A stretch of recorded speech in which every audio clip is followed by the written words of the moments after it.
Great. Well, hello, everybody, and welcome back to another episode of Worldviews. Today, we have on John Moeller. John here is a professional chef who has spent 13 years as a chef in the White House between the years of 1992 and 2005.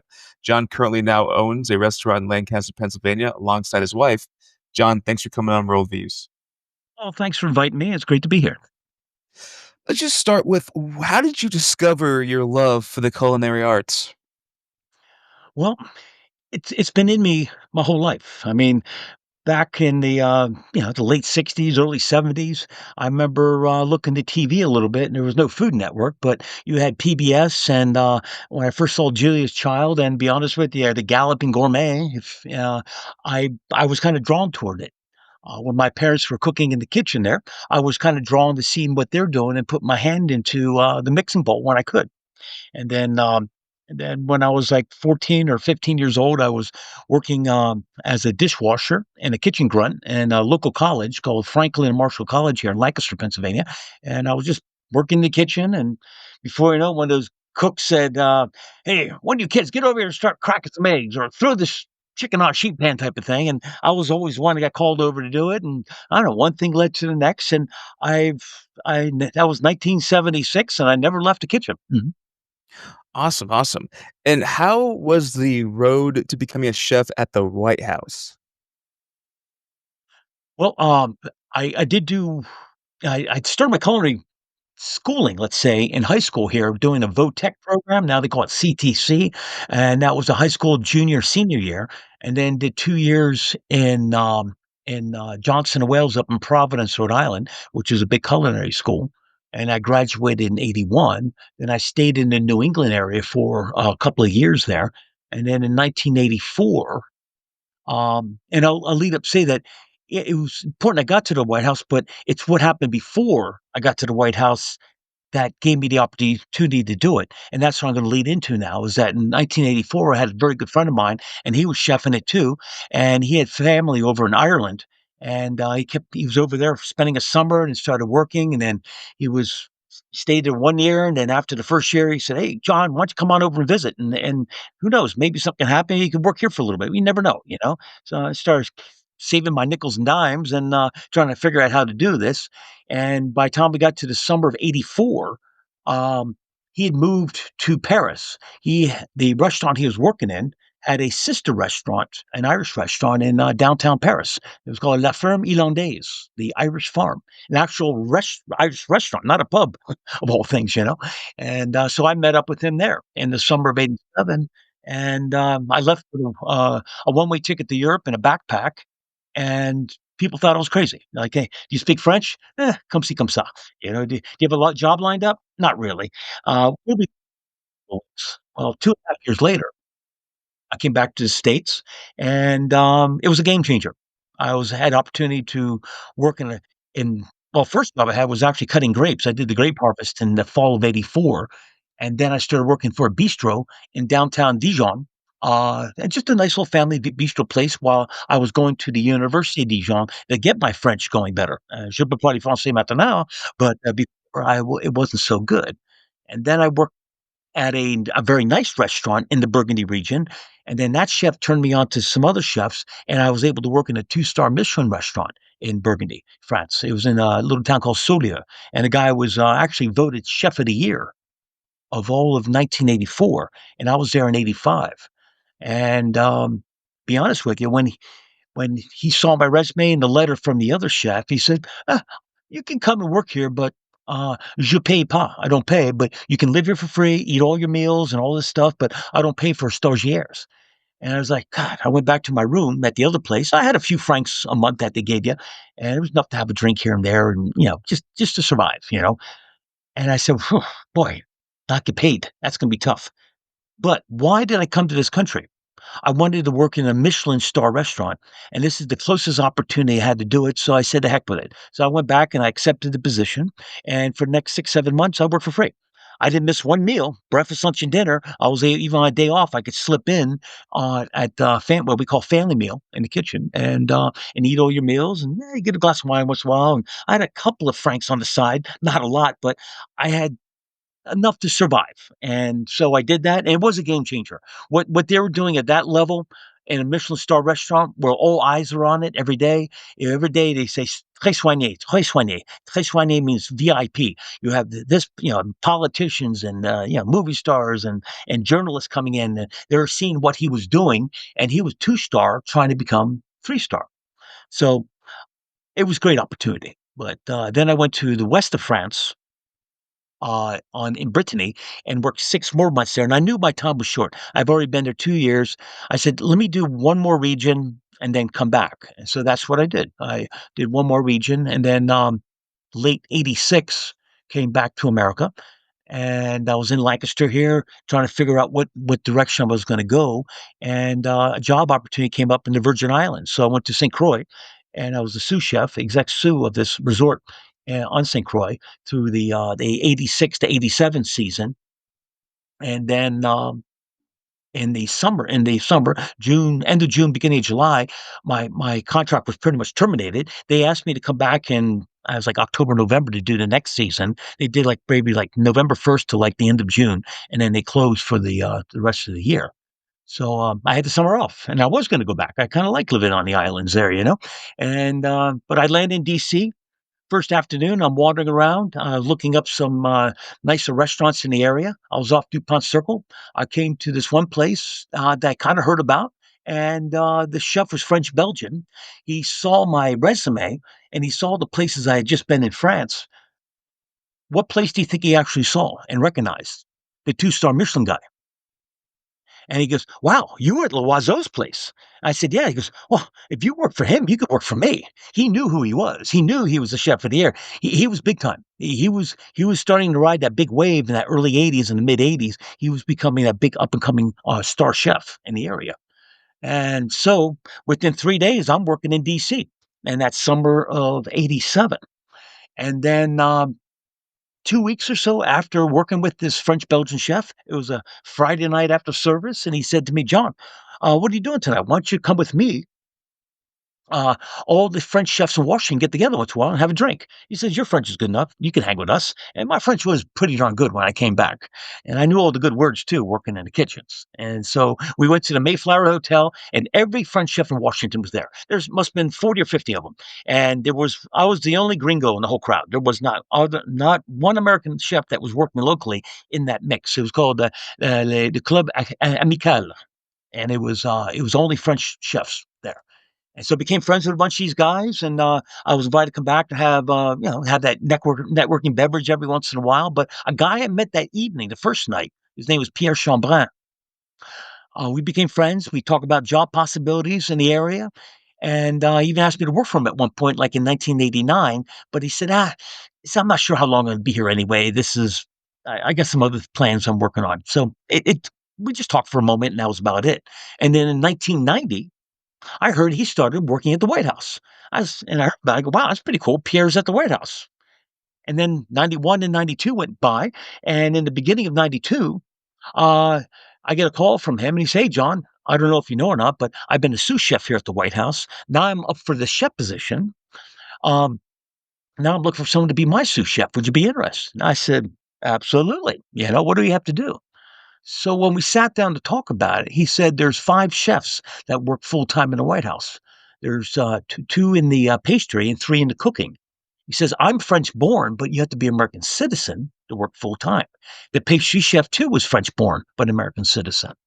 He said that I could bring another Frenchman in that's American citizen, but I think it's too many French people. So what I'm looking for is an American that knows something about French cooking so that you know you can look at this any way you want. And when I do speaking events with students, I go, I'm not going to tell you what to do. I'm just going to tell you what I did. You can look at this any way you want, but me working for free for 6 months got me to the White House. Draw the line, make the connection. Yeah. Hmm. Wow. Yeah. What was the whole fascination with you having French ties to work in the White House? Like, why did they want someone that was familiar with the French culture? It was only because the new head chef was French. I can give you a little bit of history on that. The first executive chef was actually hired during the Kennedy administration. Before that, they had cooks and somewhat chefs working there, but pretty much it was on the president's tab to do that. If they had workers, and most presidents had domestic staff at their homes, they would come to the White House and take care of them there. Butlers and maids and chefs too. But Mrs. Kennedy said that we need to make this a little bit more official. Of course, she had her French background that you may be aware of, but she loved France. She spoke French very well, and she understood the culture very well. So they did an exhaustive search, and they came up with a Frenchman who was working in New York City at one of the finer hotels, and he was presented to Mrs. Kennedy and took the job. He was there 61, 62. He was there about 2 years up until the time of the assassination. And so René Vernon is his name. And I got the chance to get to know him a little bit because he came out with a book in the late 90s about his time with the Kennedys. It was called, I believe it was In the Kennedy Style. He and the social secretary during that time collaborated together to produce this book. And he was at the White House in Washington. He was living in San Francisco at the time, but he came to D.C. on his book tour. And one afternoon, someone said, "Hey, there's a former White House chef out the gate. One of you guys want to go and pick him up and show him around?" And I was available, so I said. So I went out there, picked him up, and I gave him a quick little tour. It's the first time he'd been there in a long time, and we chatted. He was telling me some stories about that time period. He said it was so magical working with Mrs. Kennedy and all the events that they were orchestrating together there. And they said we were just so beyond devastated when the president was then assassinated. And then he stayed on. I mean, then Johnson came in, and he said after about a year or so, he said, "I just couldn't cook barbecue anymore." He said, he said it just like that. So he decided to leave the White House in like 1965 or so. And then he hired a Swiss German chef. His name was Hans Raff. I'm not sorry, Henry Howler. Henry Howler then ran the kitchen from like 65, 66 until 1987. And then 1987, they actually hired an American chef to take over. But after a couple of months, it just didn't work out. And so he left. And then Henry's Howler's sous chef, who was German, he took over the helm and was the chef from 87 until 1992 when it was my turn. At that point, Pierre, the French chef that hired me, he was brought on board with anticipation that they knew that Hans Rafford would be retiring and that he could be grooming for the chef position, and that's what exactly happened. So now you went from French, Swiss German, and then now you have a Frenchman in there. So there was never a direct, narrative to say, we only want European chefs. It just happened to be that way. That's the way I Okay. see it.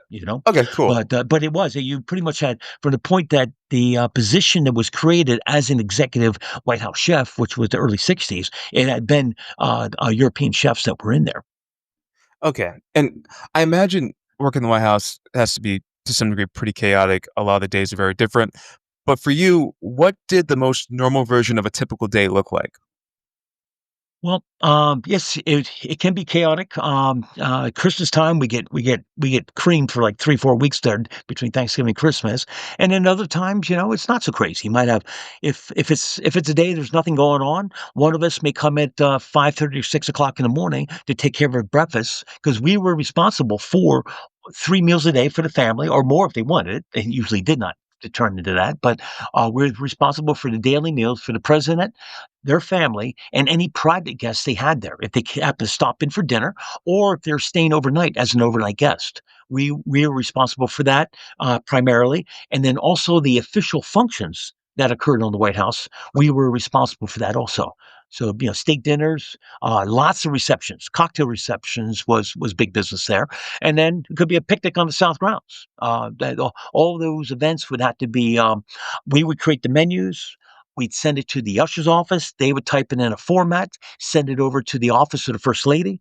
The social secretary would get a hold of them. If she had any questions on the menu, she'll get back to the person that actually wrote it because we kind of divided up all the menu writing because menu writing was a lot. We worked a lot on menu writing. It's probably one of the hardest things that we had to do. And then when they have their weekly meeting with the first lady to go over menus, they wait for her to ask any questions or give the thumbs up to give approval on things, and then move from there. But getting back to your question, though, if there's nothing going on, we may go in there at 5:30, 6 o'clock in the morning, take care of our breakfast and lunch for the family. I may come in at noon or 1, depending what's going on, and work the dinner shift, and may be done at anywhere between 7:30, 9 o'clock at night, depending on how their schedule goes. And we may just cook for just a few people that day, maybe just the president, first lady all day, or president, first lady, and Chelsea, or something along that line. Is what the day would look like if there's nothing going on in the house. Interesting. What are some of the dishes that the president and his family typically loved, and which president, which family members love these dishes? Well, on the daily meals there, you know, there was a lot of similarities on what they ate. Um, I felt like I was a dietitian most of the time because they all were very careful of what they ate. They did not want to eat high caloric foods. They didn't want to see butter dripping off the vegetables and heavy cream sauces and soups and things like that. They were all very health conscious when eating like by themselves. And the reason why is because when they are at the state dinners or other events at the house or traveling domestically or around the world here, they're exposed to a lot of high caloric foods. And I heard from their personal assistants, they don't realize they're eating and they're putting in holding rooms with a pile of food there. And sometimes you're kind of snacking and you're consuming food and calories. You don't even realize how much you're doing. So when they ate by themselves, they were all pretty health conscious. So I'd take a twist on things and just make a healthy version of it. Like one thing I developed when I was with the Clintons there was a chicken enchilada, and it started off one way. And what I do, and I still make it today, I'll put it up to any enchilada that's out there. Both the Clintons loved it, and so did George W. Bush. I didn't get a chance to try it with George H.W. My time was a little short. I only had that last year of his administration that I was able to cook for them, and but the other ones I was able to experiment with a few other things. I'm in Lancaster, Pennsylvania. There's a very well known dish here called just chicken pot pie. Lancaster County Dutch style, whatever you want to say it. But it's not put in a shell with a pie crust on top of it. There you make a dumpling dough, an egg dough, and you roll it out and then cut in strips and then simmer that like a dumpling noodle in the chicken stock, and then fold that back in with vegetables, carrots, celery, onions. You can throw some peas, onions, or whatever, mushrooms if you want, and then fold the meat in that's cooked off already in that. And it's kind of like a stew. And so that was very popular. In fact, both Clinton and Bush, I was kind of curious if they liked it or not, and I went to check them out in the dining room area, and they looked up at me leaning over the bowl and basically gave me the thumbs up and said, "John, this is the kind of food I like." Both of them said the exact same thing the first time they both ate it. So good comfort food is still good comfort food there. Yeah, yeah. What was the most challenging dish you had to make?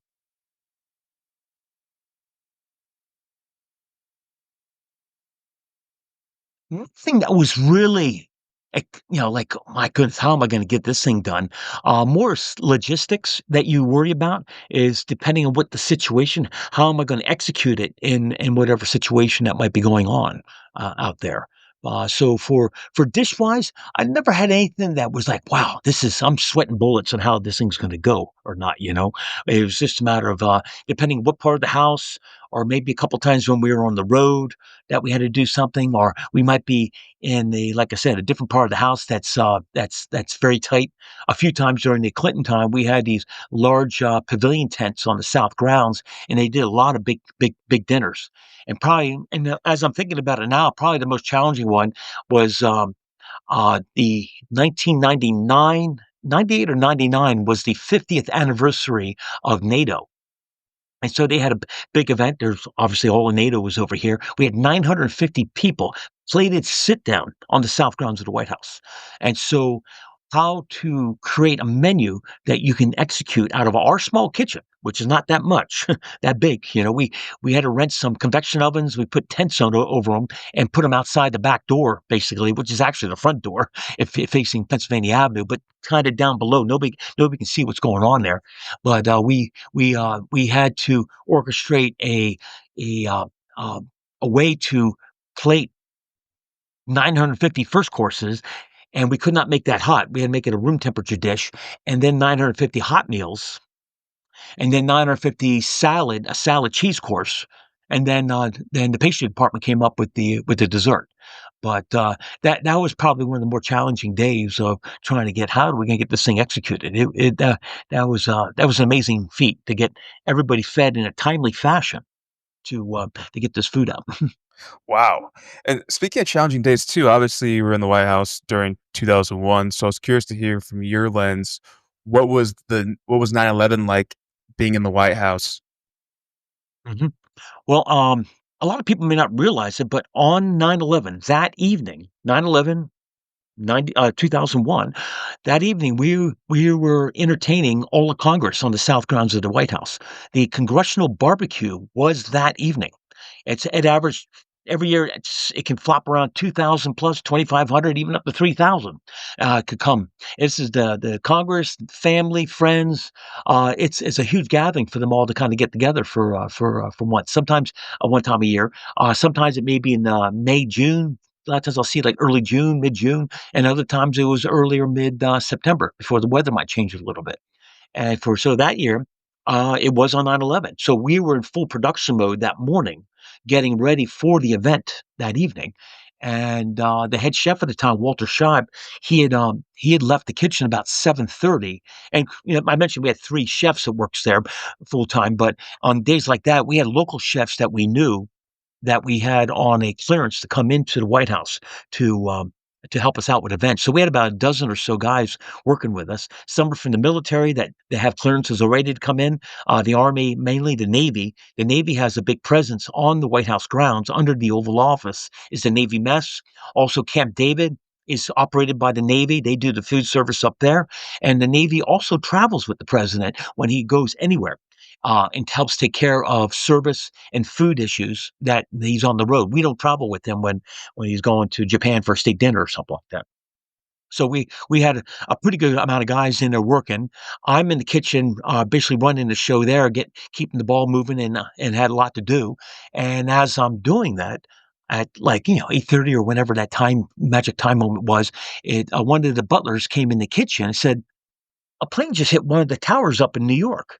And I'm there like, "Okay, yeah, all right." I mean, and he didn't say like a jet airliner. He didn't say like it was a Boeing.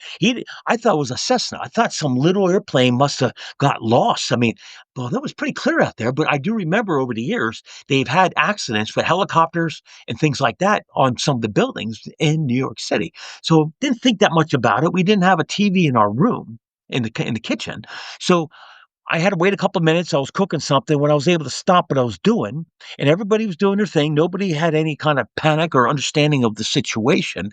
I left the kitchen. I walked across the hallway and down the hallway a little bit to our storeroom. In the storeroom, they had like literally a little 6-inch TV on the shelf. I knew they had it there. I said, the guys, they probably have it on. Let me go see what's going on and check it out. I mean, I just nonchalantly walked down there. But the moment I stepped in that room, and my head turned over to the shelf where that little TV's at. My eyes caught view of the TV. I saw smoke coming out of the one tower, and then I see this plane swing into the other tower, but I didn't know what I just saw. And I go, and the guys have been sitting there watching it for a little bit. I go, "Guys, how did I get a picture of the building burning before it got hit? I had no idea what I just saw." And the guy's sitting there going, "I don't know. That must be a second plane."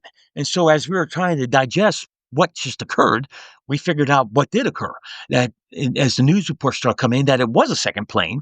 And as we're kind of dumbfounded now looking at the news here on this small little 6-inch black and white TV, basically, the chief usher of the White House, Gary Walters, he came up behind me. He went to look for me in the kitchen. They said I was over here.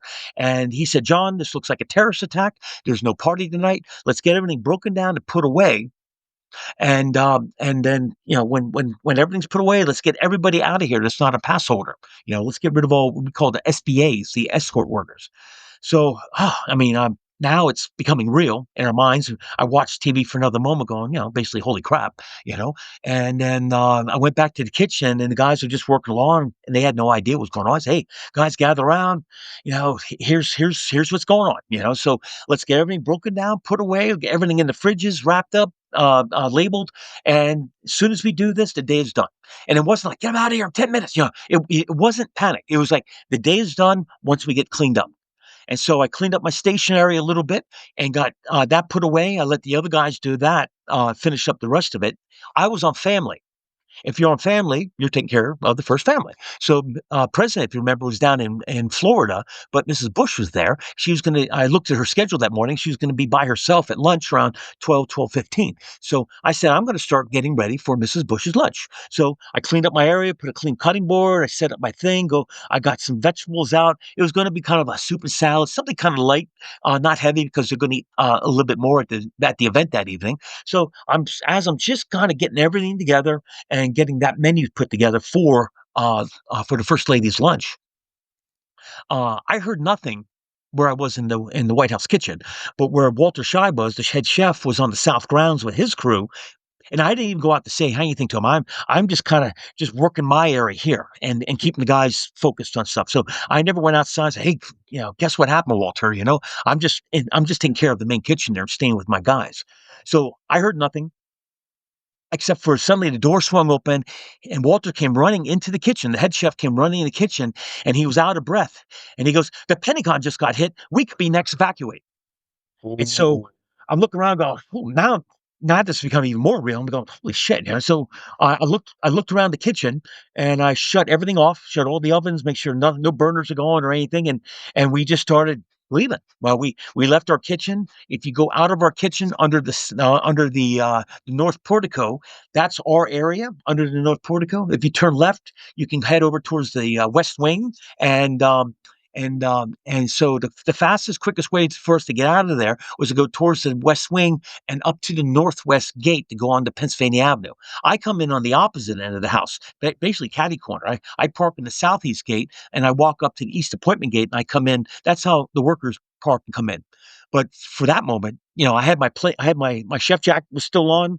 I changed when I changed my clothes up in the third floor for the changing room for the chefs. I leave my keys in my car up there, and I just bring my keys down with the kitchen keys. And no sense in carrying two sets of keys all day long with me.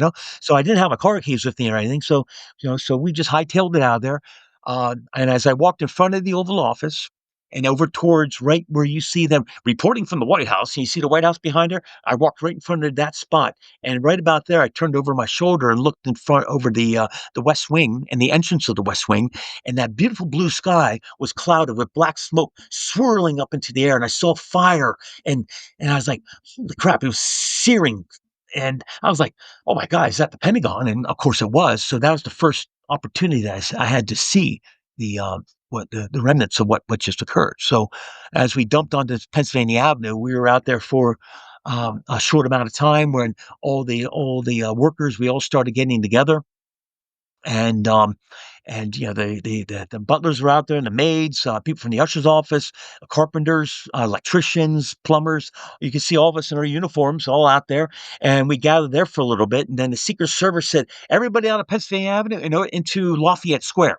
So we all left and went across there. We were still kind of together, and then they started pushing us further away. And as we start pushing further away, we all started breaking up a little bit. And after about half an hour or so, I didn't really see that many people from my kitchen. I had a cell phone with me, and we turned it. You couldn't make a call. All circuits were jammed, so I couldn't make any phone calls.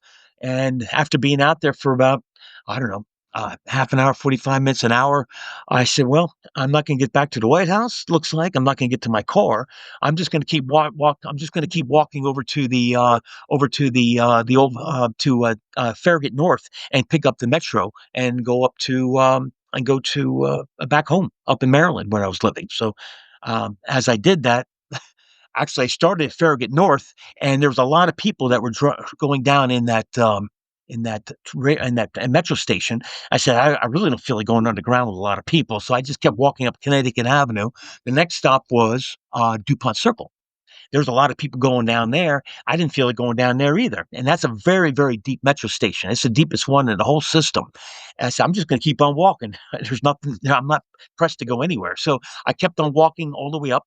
And the next one on the other side of Rock Creek Park was the Woodley Park and Zoo. And so after I got to that point, I went down below, and there was nobody there. I bought a ticket.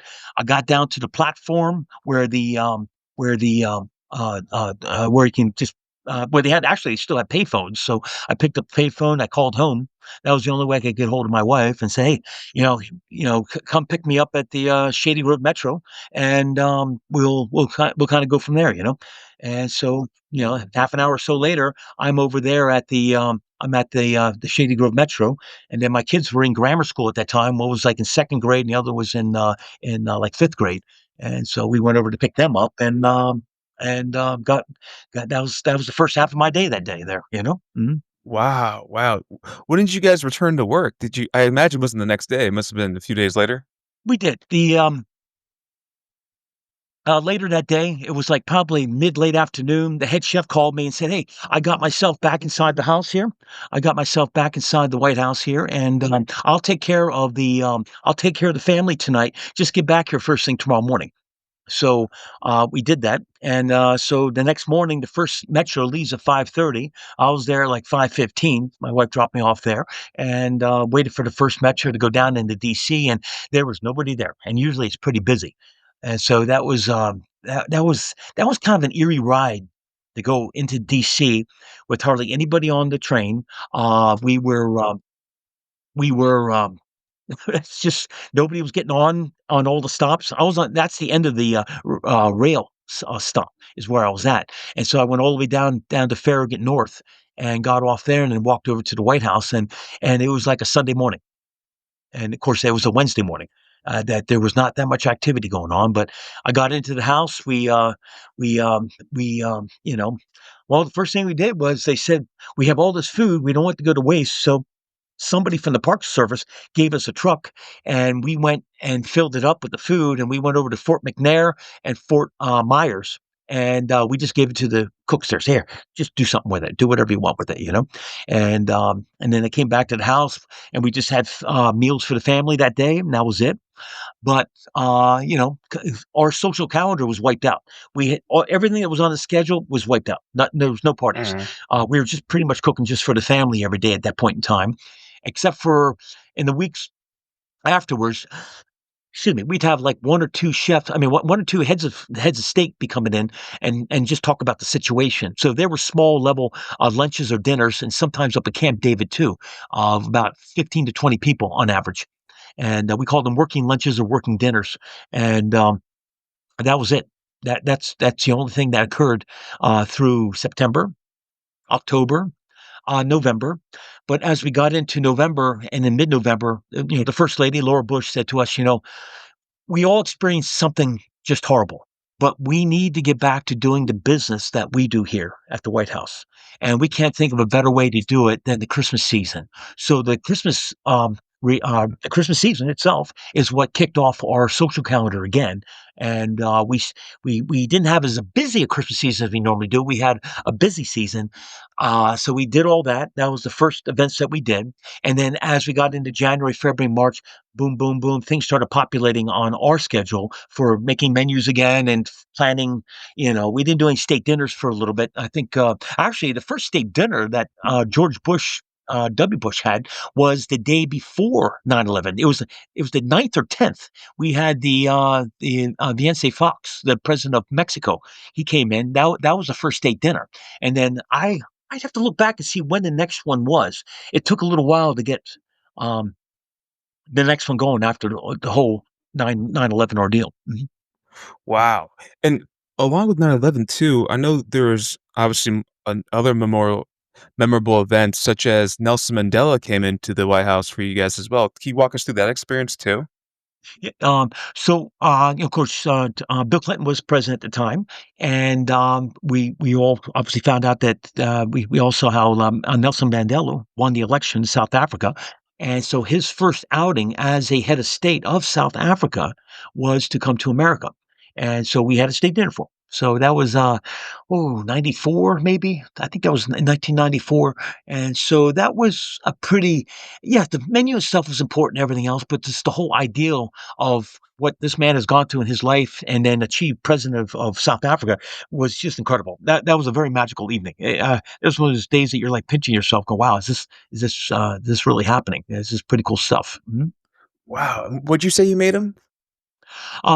We collaborated actually. They wanted a little bit of an input from a local Afro American chef.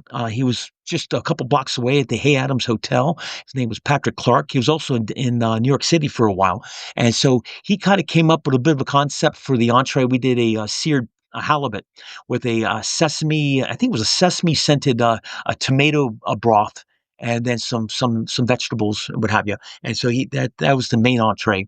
And I have to look back so many meals since then there, to see what the Yeah. rest of it is. But it was definitely halibut with the sesame tomato broth. Wow. Yeah, and so then I guess along with 9/11, Nelson Mandela, were there what other, I guess, big events to stick out in your mind, come to memory, when you think about your time at the White House? Mhm. I thought one kind of cool thing was when George W. Bush, once we got our world back a little bit, he started having these little t-ball games. They bring in these young kids, and they do like 2 innings or so, and then Bob Costco would come in and he'd do the play-by-play with them, and we'd have it on the South grounds on like a I don't know, like a Sunday afternoon or something like that, and that was kind of fun to see that kind of stuff. And other things too. You never know who's walking, who you might be serving. I mean, um, there was a uh, a luncheon that I was in charge of, and it's just the only information we got was, it was a Sarah Lee Front Runners Awards luncheon. That was in, like, '98 or '99, and, it was gonna be, like, 110 people on, like, a Tuesday afternoon. It was in the fall. It was like I think it was like October, November when the lunch was gonna be. So I was handed the responsibility of coming up with the menu concept, and so I did. And I had like a Hubbard squash soup, and I was gonna do like a pesto filled chicken breast with a goat cheese and potato puree, and then I made this vegetable tuile with herbs in it to put on top of it, and it.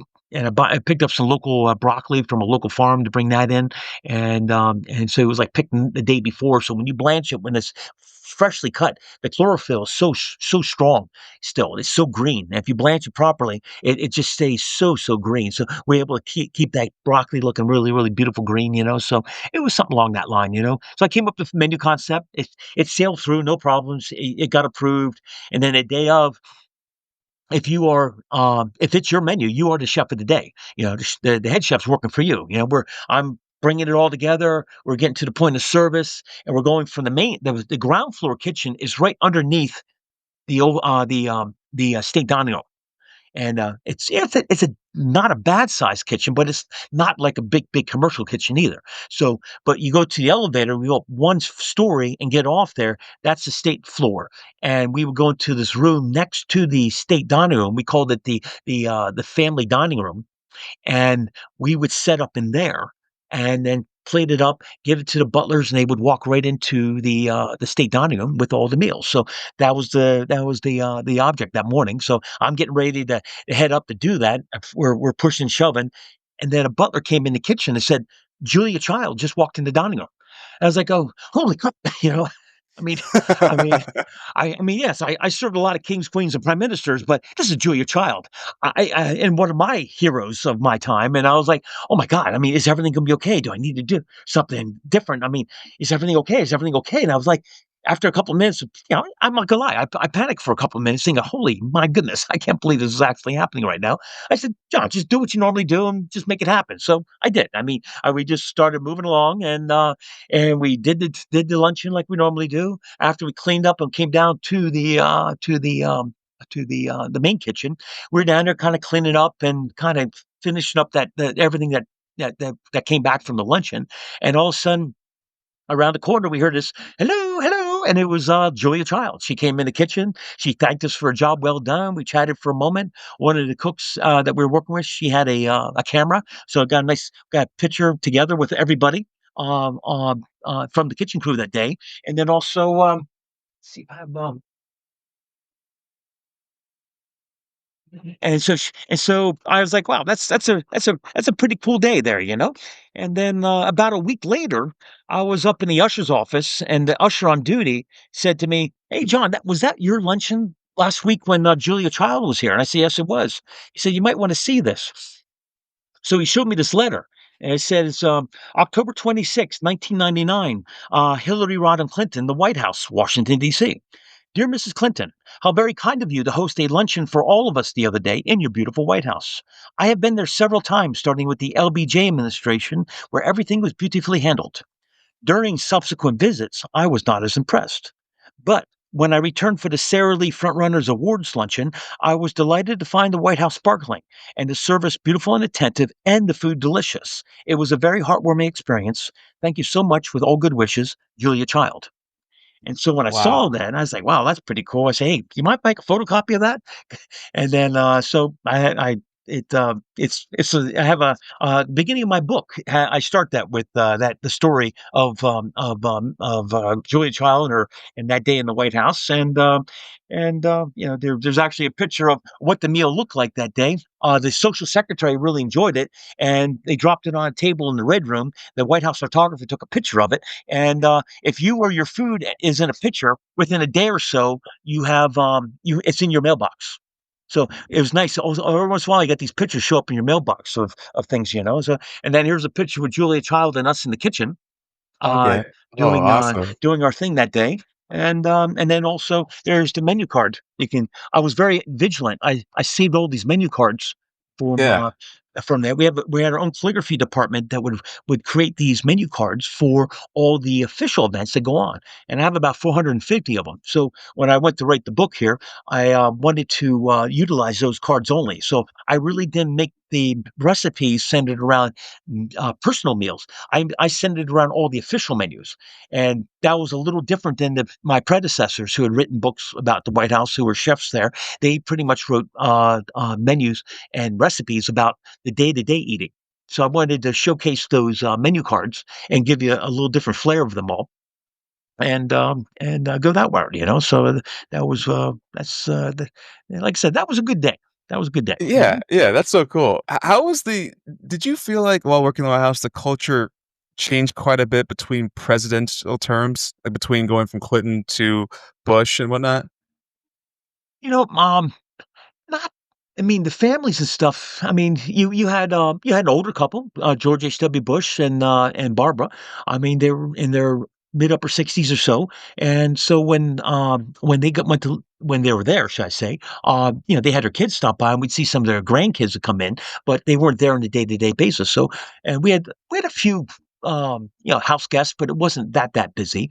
But when they left and the Clintons came in, now we had a 12-year-old daughter, Chelsea. She was 12 years old when she got there, and we had to learn different things. You know, it was a younger family, and it was a month later after they got there that it was her 13th birthday, because I remember when that happened. They had a birthday party for her in the state dining room. Pretty cool to have your 13th birthday there. And so they brought friends up from from Arkansas, and after we were getting ready to start cleaning up, it was like 3 o'clock or so. The party was kind of winding down, and Bill Clinton came back in the little pantry off from the state dining room, and he came back to us. He goes, I can deal with I can deal with Saddam Hussein, I can deal with Bosnia, but I'm not sure if I'm ready to deal with a teenager, you know? So I said, yeah, amen to that there, you know? So, but we had to lean in and listen. You watch and listen every single day. You want how am I going to create my repertoire of foods? I mean, it's not like meatloaf every Tuesday night. You want to give some different twists of things. Yes, that chicken enchilada we talked about, or chicken pot pie, I would put that in maybe once a month or so, kind of work that into the mix of things when I was on family. But you want to come up with new ideas too and make it fresh and interesting around their taste buds and what they enjoy on a day-to-day basis, you know? Mhm. Yeah, did they throw you guys, like, employee parties for the White House? The biggest one that we had was the one after it's the last party of the Christmas season is for the resident staff. We were there, it's like, maybe on the 23rd or so of or 22nd of December. That would be the resident staff. And there's some pictures I show even in the book here. We would get a photograph with your family at that point in time, and I have one for every year of the 13 years I was there. So you're going to see the kids being very, very small, and little by little start getting bigger and bigger. And so that was fun. That was kinda cool to experience that. Mhm. Yeah, do you still keep up with anyone that you worked with at the White House to this day? There's a couple, that's there's one good redeeming item with, Facebook. Facebook can be a mess on a lot of other things, but there's a few of us that stay in contact. We have a White House group, created for us, and, unfortunately, most times something pops in there, we lost somebody that from the old crew, Mm, and this past year, it seemed like we lost a few. It's been a little bit of tough year of the old guard that was working with me at that point in time there, you know? You yeah, had that movie that came out years ago, The Butler, with 10 plus years yeah, ago or so, and, that was based on a butler who had just retired when I got there, but we got to know each other, because when the president was gone, like, on a day trip or so, and the house was kinda quiet on, like, a Tuesday, Wednesday, or something like that, we'd have what we called our little White House golf club, and we'd orchestrate an outing somewhere, and, it has to be, like, the president, first lady are gone for, like, a day or so.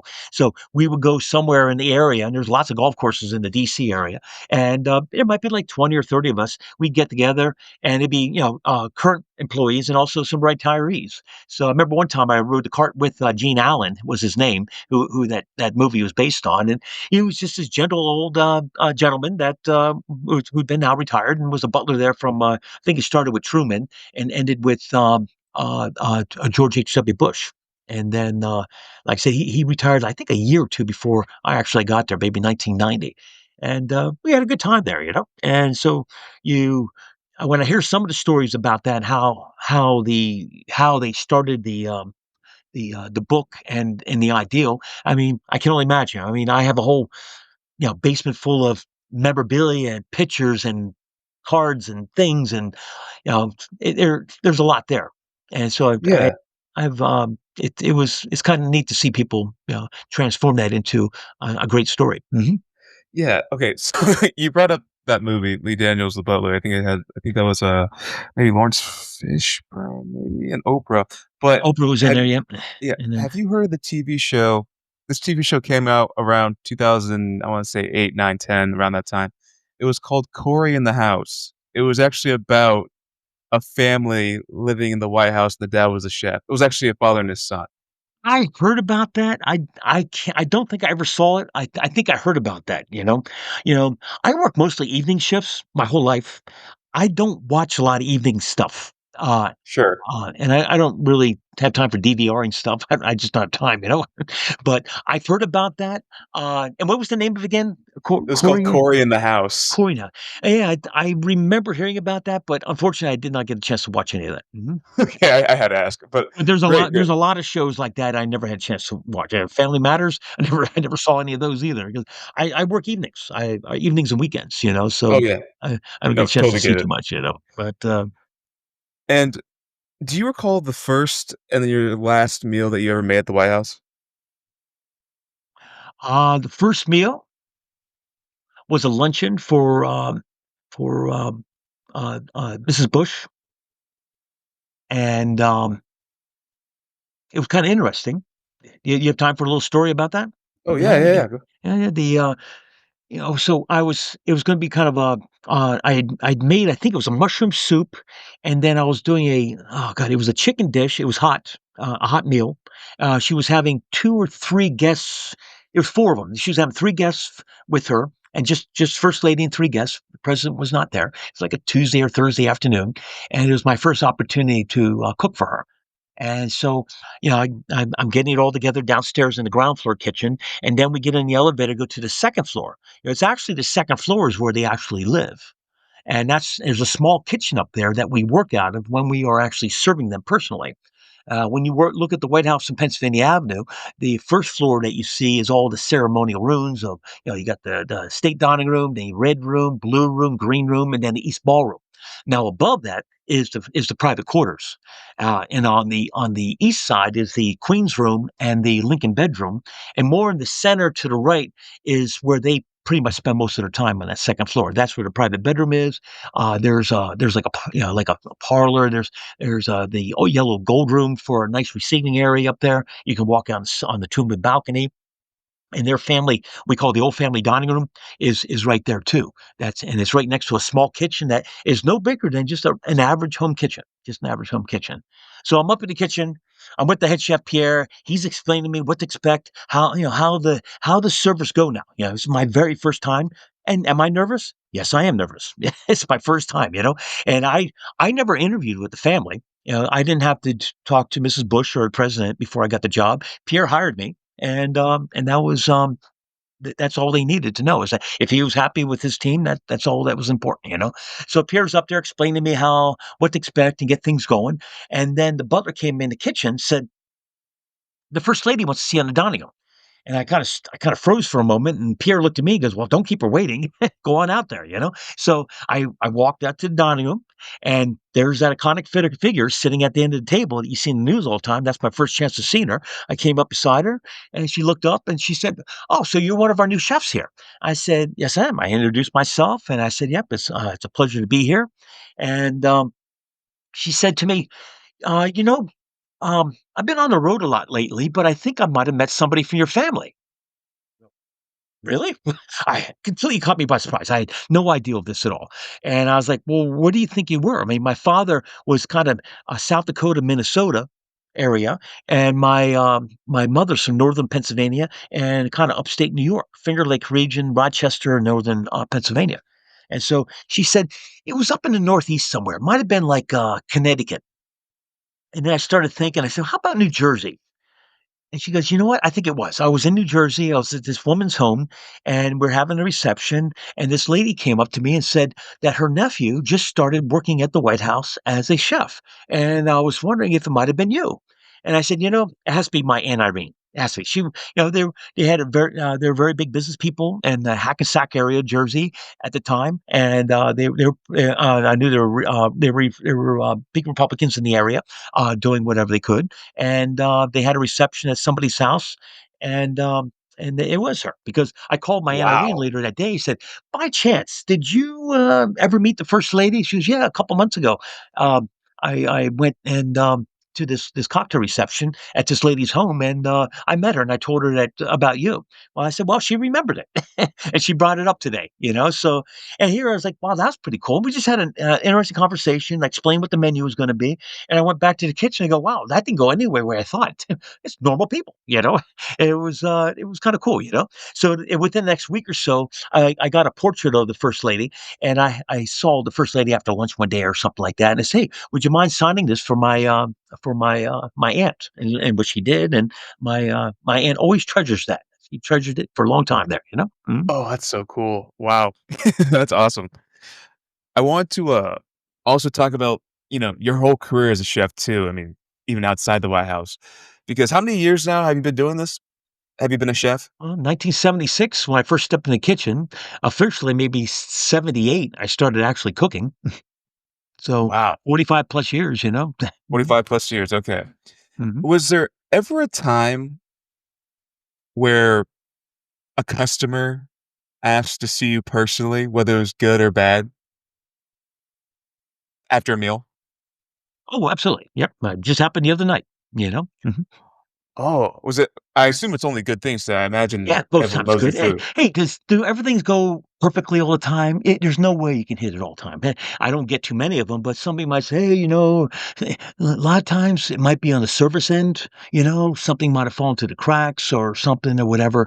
What we do on a day-to-day basis of taking a raw ingredient, preparing it, and getting it on a plate in a presentated way, and then have a server get it to you, and it's still hot and looking good.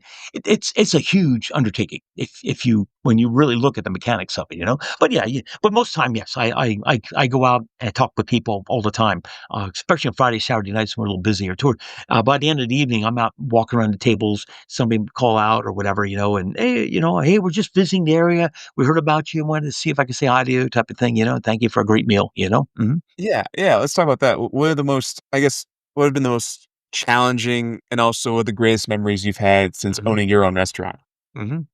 On the restaurant wise, I mean, it was the middle of 2018 when I took over this place. It's the Greenfield Restaurant and Bar here in Lancaster, Pennsylvania, and it's a beautiful building that was the original farmhouse in this area. So the original structure dates back to 1780. So there's some pretty good history here. And then there's some add-ons to it, but they did a very good job of adding the lounge. It's kind of contemporary, but it works very well with the old style and the of the house. And you go down to the basement, the wine cellar is stunning. You there's only a couple tables down there, but you see the old stone walls down there, and you feel like you're stepping back in time there. So that was the middle of 2018 when this came on my yeah, on my radar at the beginning of 2018. By the time I got in here, it was July of 2018, and afterwards we were able to, I was like, wow, I was so excited. I mean, it was the first, I was well, before that, in Lancaster, I came back. I started a catering business, and I was doing that. I met a local publisher, and I started writing the book. The book took about 2.5 years to write, and sometimes I was like, "Is this thing ever going to become real?" I mean, 2.5 years. I mean, it wasn't like you knocked this thing out in a couple of weekends. I mean, the amount of work that goes into a book is a lot. I mean, and there was no like $1 million advances too. I mean, it was all on me until you could start making that first sale. Which is it is what it is. But it was also a lot of fun and very interesting to see the process of doing that. So I had the catering business and writing the book after I moved back here in 2010, and then the book came out in 2013. I was on the road a lot in 13, 14, and 15, especially 15. That election cycle. Back 15 going into 16, I got called out to do a lot of different events, and so that was kind of fun. So that sometimes it put a hurting on me sometimes when I had catering events to do, but I was able to have just enough staff to cover them if I was not in there. I mean, I looked at 2015. I think I was on the road at least 2 months that whole year collectively, just doing a lot of different things. But when I came in here, I was really excited. I mean, it was a beautiful spot. It's just outside the city. There's plenty of parking here. As much as nice to be downtown, I'm glad I'm not downtown. You don't have to deal with the parking nightmare of your customers, my employees, or even the goods coming in and out here. Everything comes in and out here very, very easily, respectively speaking. So that was a pretty big day. That was a pretty exciting day to finally say, hey, this is my place. And then we start trying to mold this into what my vision was going to be. But then a year and a half later, COVID hit. So Mhm. if COVID would have hit a couple years earlier and I would have had my equity in a little bit better position, I would have felt better. But I was upside down, and I just started my big ass loan for this thing here. And so I was nervous. I was very, very nervous on that. That was extremely challenging. How am I going to navigate these waters when our industry got hammered so hard? And then afterwards, the food supply, the food supply chain and just the supply chain in general got banged up so hard. It was just hard to even get candles in, or even Jack Daniels. There's a while I couldn't get Jack Daniels in because the bottles were held up in a shipping container somewhere. They had the Jack Daniels, but they had no bottles to put it in. I mean, it was just every week there was something going on. It was like it wasn't just like here's the order and just move on. You had to find replacements for everything at that point in time. So kind of bringing back some shivering memories from that time there. But we survived it. We survived it. There's some programs that helped out, the PPP loans and all that kind of stuff. So, not to get into all that stuff too much, but it was a big part. I mean, for 2 years, it was very, very tough dealing with that from the moment from the beginning of 2020, our numbers just started crashing. The place started emptying out. Parties were being canceled. People weren't getting together. And then by the time we got to March, it got closed down. It was all short of how is this going to work? How? How? I mean, our expenses are very high in this industry. It costs a lot to do what we do. It's not. It just doesn't just turn the tap on and just you're walking out of it with bags of money every week. Sure. So it was extremely challenging, and it did. It challenged you, but how do you respond to it? Do you tack to the different environment that you're in? How you write menus? How do I schedule the restaurant? I got rid of Sunday brunch after the pandemic because it was just too hard to schedule 6 days, 5 days I could do it, and then to create a menu just for one day brunch. I love brunch. I'd be still doing it now if it wasn't for it. But you start looking at as a business afterwards. Say, I have to create this menu for one day a week. And Friday and Saturday, I always had somebody on the sidelines there, cracking eggs, dicing vegetables for omelets, making muffins, getting things all set up. I didn't have that person anymore to do that. And so I was like, let's just get rid of Sunday brunch for a little while. And so it never came back. I'd like to maybe bring it back one day, but at this point in time, it kinda took a hiatus, so we had to adjust to the situation at hand there, so, Yeah, we're yeah, just at 5 COVID days a week now. Mhm, yeah, COVID must have been super disturbing. I mean, not even just for you, just for, like, any restaurant owner across America, regardless of success beforehand as well, because that's an easy road going down. But since you're a chef, you basically have professional taste buds. I'd love to hear what your favorite American chain restaurants are that you like to try. mhm. I don't go to chain restaurants too much. I really don't. I being an independent operator, I even when I go out and travel, I look for the independent operators out there. If it, I'll go to Starbucks if I really really have to, but I'll look on my phone like, hey, coffee near me, and try and find some little guy. I'd rather support the local environment for that kind of stuff. So I kind of search those things out when I go on the road to look for things. There's we have our chain restaurants in the area here in Lancaster, but there's none that probably the only one I go to if I am on the road or doing stuff is probably Chick-fil-A to a degree, only because, I think that's one of the better ones to choose if I actually had to eat something on and food was fuel. And also, I do a lot of charity work in Atlanta, Georgia, with a couple of different organizations there. So, and it's been 10 years. And actually, Chick-fil-A loves a couple of the organizations that I work with, and I've met the owner of it. I've even been to headquarters at Chick-fil-A to do a luncheon with all the leadership there as a thank you from these organizations for what they do for them. So I see a lot of the work what they do for charity wise for the local environment down there, and it's a lot. It's huge. They funnel a lot into there's one called City of Refuge and the Out of Darkness. These are groups that work with either homeless and disenfranchised. They helped me. I wrote a 8-week curriculum for cooking so that they can help give skills to people, and it was Chick-fil-A sponsored the whole thing and paid me to write this curriculum for this amount of weeks here. It was kind of interesting, to see that. So in that respect, um, um, I don't have a lot of experience with the chain restaurants there, sadly to say. Plus, I also do work a lot, so I don't slip out too much. A lot of times on a Sunday night, I might just because a lot of other restaurants are closed here too, like I am. They do the Tuesday through Saturday, so a lot of times sometimes my comfort food, what guilty pleasure comfort food that I like is go to a Thai restaurant. I use as a measuring stick to see how good their food might be. If they can do a good drunken noodle with shrimp, is that's like one of my favorites. Just if it's done right, I really enjoy it, and Yeah, it's like one of those things. If they know how to do that, the other stuff should be good too. I mean, I like the curries too, if it's red curry or green curry or something like that, or a pot thai. But for some reason, that drunken noodle just kind of like I said, kind of like a little bit of a guilty pleasure, but something easy to eat on a Sunday night when you're just kind of decompressing after a busy week, and or yeah, if I'm on the road, too. yeah. Do you like sandwiches?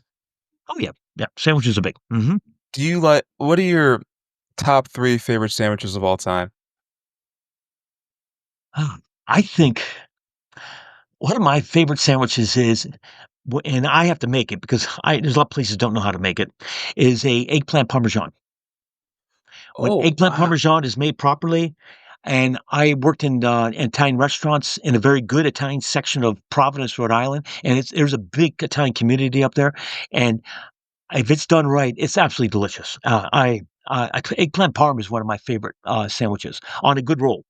It Okay. has to be a good roll in there too, and good tomato basil sauce on there, and the melded like a melded mozzarella and provolone together on there. I just adore that, I really enjoy that type of sandwich, and also like my it's, down in DC here we don't have too many Jewish delis. I have a sandwich on here. I have a pastrami sandwich on the menu here, only because there's nothing around here. A real good pastrami sandwich is kind of hard to find sometimes. But, you get, a good pastrami, from a good Jewish deli. Like, you ever been to Katz's up in, New York City? Unbelievable, unbelievable. They cut it right there in front Ooh. of you, a nice rye bread, and it's just wonderful. Okay, eggplant and pastrami. What's number 3? Um, see, Italian sausage is big, but, um, I love my quesadillas too, a good quesadilla is always great. Not really sandwich, but could be classified as one. Um, I do like a marinated, chicken thigh, a little with nice spicy buttermilk marinade, and then batter fry it, and put that on a roll with a chicken thigh. Ooh. Ooh, that's That's, nice. that's up there of something that I love the taste of, chicken thigh, get that nice rich flavor to it, it's moist, and I think it's just wonderful. Mhm. Yeah. Okay, good choices. As a chef too, obviously you spend a lot of time experimenting. I'd be curious to hear what is a interesting, unique, or strange food combination that seems to work for you?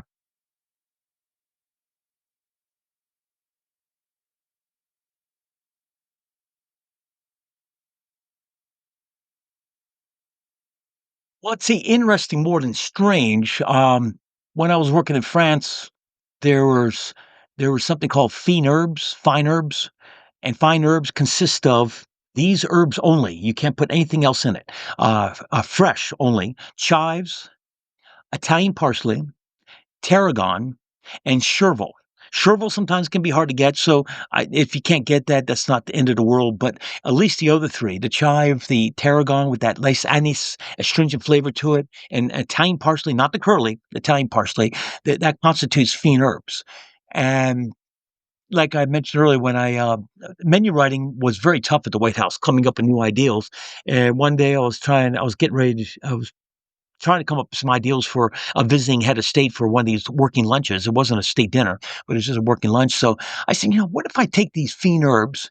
And there was a chef I worked with in France that showed me about these, and he put it in his a rabbit terrine, like a little timbale that was with gelée that's inside there, and he had the fiend herbs in there, and that's the first time I saw it. I said, "I always like that. I wonder if I try and make a crust with it." So I played around, and I started with flour, and as time went by, I use rice flour now, just to keep it gluten free, and then use egg white only, just the white. uh, Um, and then I put it through only on the skin side. I put the flour first, shake it off, only one side, and then put it in the egg white only, and just that adheres to that flour, and then I sprinkle the fiend herbs on it, and I saute it off herb side down, and the temperature has to be just right, a nice medium high, a medium high heat, not screaming hot and not too cold, because the egg has to coagulate the moment it hits that oil, and if you do it right, um, it has this beautiful green color to it. And little did I know, afterwards, everybody said, "Boy, that chicken taste is really, really moist." And what the cause and effect of the whole thing was that egg white help keeps the moisture in. And so now you have this interesting, beautiful flavor of these fiend herbs, and then you cook it off, and then I slice it and put it on the plate. I put it on the menu right now at the restaurant too. I have the menu cards around here somewhere. When I first tried it with chicken at the White House, and then I don't know, a couple months, a year later, or something like that, I tried it with the mahi mahi, and it worked beautifully each time. It was pretty cool. Wow, that sounds so good. And do you ever eat junk food at all? Like, do you ever, like, have an occasional bowl of cereal, some fruit roll-ups, some cosmic brownies, maybe? Probably, cereal's always big, no Fruity Pebbles, but, do I like a Honey Bunch of Oats or a granola or something like that? Burst and Muesli, I like that when you can find that. I do have to eat 3 meals a day. I eat breakfast every morning. I'm kind of a high energy person. I got a lot to do all day long, and I go all day long, so I need to keep my body fueled up. So I eat breakfast, lunch, and dinner every day. And so to have something like that is important to me. Uh, Locally here at the Wegmans, they have a nice French loaf bread there that I really enjoy in the morning when, the day after you cut a little slice, of straight slices of the baguette and toast it off. Then I either buy, like, the Irish butter or French butter, like Presidente, salted, and put that just on there after it comes out, just lightly toasted, crunchy on the outside, but soft in the middle, and put some of that, good butter. Because when I was in France, the butter was insane. It was beyond stupid how good it was. I kid you not. You would start putting this and I go, "Oh my god." And it had to be salted. They use sea salt in the butter. It's like you gobble the stuff down. It's like Land O'Lakes is like blah. It's like eating lard compared to that butter that you get from Normandy was insane. You have no idea until you taste it. So there's some places that sell the Presidente butter. I buy the salted one, and I might put a little extra sea salt on that and just let it melt in there. And you bite into it. It just takes me back to being in France. I like that when I can do that in the mornings. There, have that little bit of toast, that French baguette, the heartier ones, kind of a little bit rustic almost, but not sourdough. I don't care for the sourdough that early in the morning. Save that for the evening, and I get that good butter and maybe just a touch of sea salt, and yum. That's Ooh. that's good stuff there, you know. And I don't do. I'm careful on chips and things. I do like pretzels from time to time. Probably popcorn probably would be the other one. Just plain. I hate the microwave stuff. Blech, I think they're all. I have no idea what's in there. It tastes weird. It's greasy as crap. Your fingers are nasty. I've never liked microwave popcorn. So I'd rather. I just the perfect way to do it is on the stovetop. Just enough oil to make it happen, and a little sea salt or maybe truffle salt. I like it when they put a little truffle sea salt on top of it. I think that's pretty tasty stuff. So that would probably be a snacky item that I would probably eat more than anything else. Mhm. Ooh, right on. That sounds so good. Get me hungry over here. Okay, you've been doing this for 45 plus years. Do you ever plan on retiring? Or do you think you'll do this until Alright, what'd you say? do you ever plan on What was that again? retiring? I'm sorry, I couldn't Retiring? hear you. Retiring? I Well, I mean, hey, I'm 63. At one point, I mean, I I would nothing in the too near future.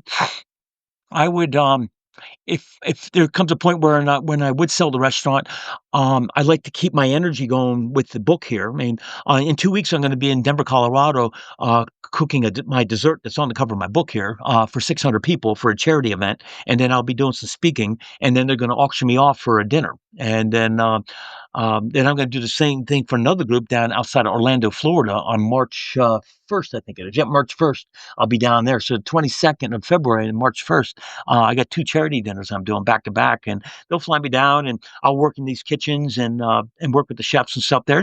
People really enjoy it. You know, it can be a fun thing, and then I go out and I enjoy doing speaking events and what have you. So to be able to keep busy with the book related things and slow down a little bit, but still keep engaged with it, that would be cool. Yeah, that'd be cool. Mhm.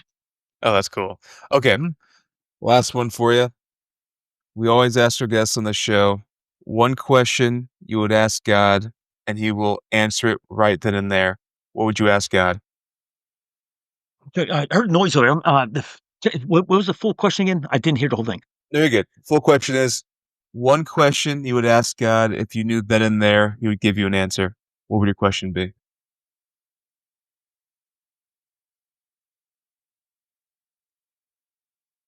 Is there any foods I missed to cook? Did I use all the ingredients you gave us? There's some kind of hidden recipe only God knows. Hey, somebody wants to say hi now. Oh, hey, who's that? This is Apollo. He's been very good. All of a sudden, he's getting a little antsy over here. We're closed today, and so he likes this is my day I can spend with him, and he just jumped on my lap here. Oh, hey, he Apollo. That's cool. he's we go out and do a lot of hiking together throughout Lancaster County here. That's another little plus of living around here. There's some great trails here, and he's a very good dog off leash walking on the trails. You know, so. But I think he's getting a little anxious there. He was doing pretty good earlier, but then now he just started jumping up on me. Oh, that's okay. That's okay. Well, yeah, actually, it's perfect timing too, because I think we're all good. But John, hey, I appreciate you taking time to do this. It was a really fun conversation. Is there anything else you have for our audience that you want to leave us? Any words of wisdom, advice, thoughts? Well, hey, just stay true. I mean, there's no crystal ball to say what's going to happen, but if you stay focused on what your dreams are and what you think you want to do, you'd be surprised on how these things can work out. I've always said that I might not have gotten everything I wanted in life, but I think I got the things that were important in life. And to go off to France in that way, it was just. just a whim. I had no idea what was going to happen, and there's some crazy stories that happened along the way there that that that it was so serendipitous. You'd have to read the whole book there. I'm not sure we had time to go through all of them, but just get the first opportunity to do anything was just crazy. But you kind of leaned into the situation. Uh, be somewhat trusting. I guess you have to a degree. You know, these day and age is a little bit different, you know.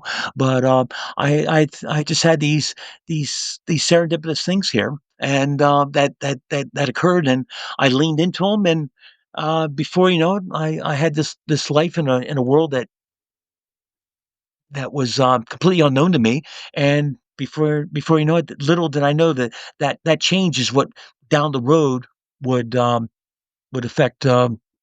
My ability to get to the White House. You know, I had no idea. But I also tell them that, sitting at home doing this all night and day is not the answer. You need to get out in front of people. It is networking. That is only because that chef invited me out to go and have drinks with these other chefs that night that I met that one chef there that was